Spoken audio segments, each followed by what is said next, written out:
మనకి 2026లో T20 world cup జరగబోతా ఉంది కదా. అయితే మరి దీని గురించి షెడ్యూల్ కూడా ఆల్రెడీ ఖరారైందని చెప్పేసి ESPN క్రికెట్ వాళ్ళు అయితే ఒక రిపోర్ట్ ఇవ్వడం జరిగిందనమాట. అయితే మరి దీని పరంగా మనకు వచ్చిన ఇన్ఫర్మేషన్ ఏంటి అంటే, ఫస్ట్ ఈ టోర్నీ వచ్చేసరికి ఫిబ్రవరి 9 నుంచి మార్చి 8 వరకు జరగబోతుందని చెప్పేసి ఒక రిపోర్ట్ వచ్చింది.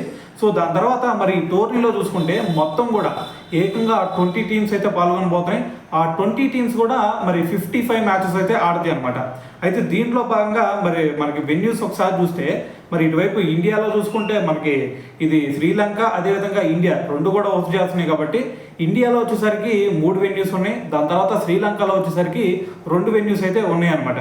అయితే మరి ఇక్కడ మరి ఈ టోర్నీలో ఒక పక్కన పాకిస్తాన్ కూడా ఆడబోతుంది కదా. మరి పాకిస్తాన్ అంతకుముందు చూసుకుంటే వాళ్ళు ఒక ఒప్పందం కుదుర్చుకున్నారు. ఏమని, మరి ICC ట్రోఫీకి ఇండియా పాకిస్తాన్ రాకపోతే మేము కూడా ఇండియాకి వెళ్ళామని చెప్పేసి అప్పుడు ఒక ప్రపోజల్ పెట్టారు కదా. సో దానికి ఆల్రెడీ మరి ICC కూడా అంగీకరించింది. అయితే ఇప్పుడు T20 వరల్డ్ కప్ కూడా మరి మన ఇండియా శ్రీలంకలో జరగబోతుంది కాబట్టి మరి ఫైనల్కి రేపు ఏదైనా సరే పాకిస్తాన్ కనుక వచ్చిందంటే, మరి పాకిస్తాన్ ఫైనల్ ఆడటానికి మరి ఇండియా వచ్చిందా అంటే ఎట్టి పరిస్థితుల్లో వచ్చే ఛాన్స్ లేదు. సో అందుకని చెప్పేసి మరి ఫైనల్కి సంబంధించి మరి వెన్యూ ఎక్కడ పెట్టాలి అనేది ఇప్పటి వరకు మనకి ఒక రిపోర్ట్ అయితే ఏమి రాలేదన్నమాట.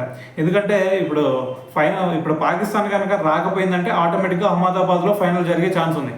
సో అలా కాకుండా మరి పాకిస్తాన్ వచ్చింది అంటే మరి వాళ్ళు ఇండియాలో ఆడరు కాబట్టి మళ్ళీ వెళ్ళి తీసుకెళ్ళి శ్రీలంకలో పెట్టాలి. సో శ్రీలంకలో మరి అది కూడా కొలంబో వేదికగా పెట్టాలా, లేదంటే అహ్మదాబాద్ వేదికగా పెట్టాలా అనేది సో ఇంకా న్యూస్ రాలేదు. సో వచ్చిన తర్వాత దీని గురించి మళ్ళీ మాట్లాడుకుందాం.